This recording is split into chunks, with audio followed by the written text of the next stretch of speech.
দর্শক বন্ধুরা, তনুজ গার্ডেনে আপনাদের সবাইকে স্বাগত। শীতকালীন মরশুমি ফুল গাছ লাগানোর নেশা আমাকে পেয়ে বসেছে।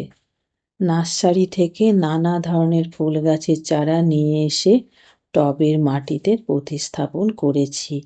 আজকে সেই সব চারা গাছগুলোর আপডেট দেব। প্রথমে যে ফুলটির কথা বলবো সেটি হলো ইমপ্রেশন। এই ফুল গাছে প্রচুর ফুল পেতে কিছু টিপস আমাদের ফলো করতে হবে।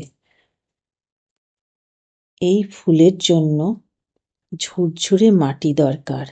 বাগানের 50% মাটির সঙ্গে বালি, ভার্মিকম্পোস্ট, হাড় গুঁড়ো, শিংকুচি, নিমখোল মিশিয়ে ঝুরঝুরে মাটি তৈরি করে নেব। নার্সারি থেকে ভালো চারা নিয়ে এসে টবে প্রতিস্থাপন করে দিয়ে ছায়ায় কিছুদিন রেখে দেব। অবশ্য এই গাছ সরাসরি রোদ পছন্দ করে না। মাটি সবসময় আর্দ্র রাখতে হবে, কিন্তু জল টব থেকে সহজেই বেরিয়ে যায় সেদিকে লক্ষ্য রাখতে হবে। নিয়মিত এনপিকে সার প্রয়োগ করতে হবে। আংশিক ছায়াযুক্ত স্থানে গাছগুলো রাখতে হবে। মাঝে মাঝে পাতলা সর্ষের খোল আর কীটনাশক ব্যবহার করবেন। দেখুন গাছগুলো কি সুন্দর ফুল ধরতে শুরু করেছে, আর বেশ ঝাঁকড়াও হচ্ছে। এবার যে গাছটার কথা বলবো সেটি হলো গ্যাজেনিয়া। এই গাছে প্রচুর ফুল পেতে কিছু টিপস ফলো করতে হবে। গ্যাজেনিয়া গাছে পূর্ণ সূর্যালোক প্রয়োজন।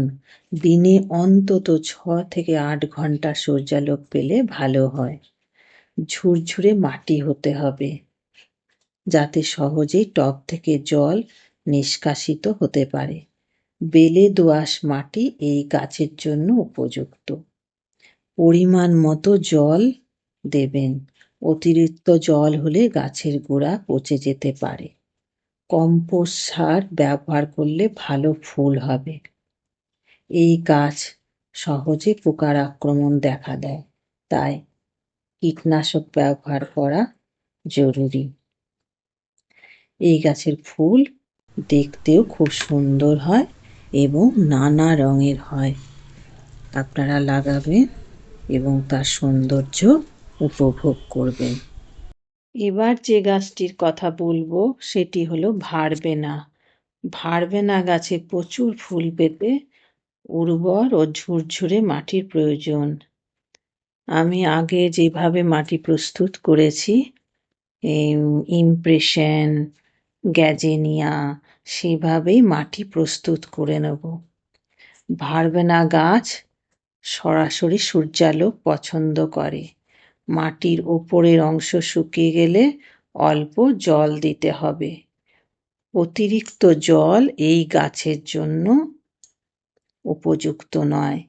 বেশি জল হলে গাছের ক্ষতি করবে। শুকিয়ে যাওয়া ফুল কেটে ফেলে দিতে হবে। ভারবেনা গাছ ঝোপালো ও ঘন করার জন্য মাঝে মাঝে হালকা ছাঁটাই করতে হবে। ভারবেনা ফুল নানা রঙের হয়, দেখতেও খুব সুন্দর। একেবারে বাগান আলোকিত করে রাখে। দেখুন ভারবেনা গাছে ফুল ফুটতে শুরু করেছে। শীতের মরশুমে এই ফুল বেশ জনপ্রিয়। এবার যে গাছটির কথা বলবো সেটি হচ্ছে হলিহক। হলিহক ফুল গাছ সম্বন্ধে কিছু টিপস দেব। বড় ঘণ্টা আকৃতির, একক বা ডবল পাপড়িযুক্ত এবং লম্বা স্পাইকে ফোটে। হলিহক সাদা, গোলাপি, লাল, বেগুনি, নানা রঙের হয়, এমনকি কালো রঙেরও হয়। আমি 3 রকমের রঙের হলিহক গাছ প্রতিস্থাপন করেছি। ইমপ্রেশন ফুল গাছের মাটি যেভাবে প্রস্তুত করেছি সেইভাবেই মাটি প্রস্তুত করে গাছ লাগিয়ে দিলাম। হলিহক গাছ পূর্ণ সূর্যালোক পছন্দ করে। 6 থেকে 7 ঘন্টা রোদ পায় এরকম জায়গায় গাছগুলো রাখতে হবে। নিয়মিত জল আর কম্পোস্ট সার প্রয়োগ করতে হবে।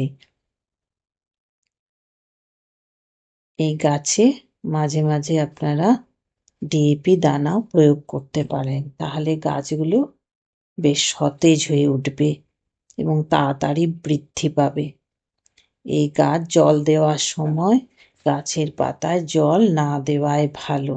ভিডিওটা ভালো লাগলে লাইক, শেয়ার, কমেন্ট ও সাবস্ক্রাইব করে দেবেন। ধন্যবাদ।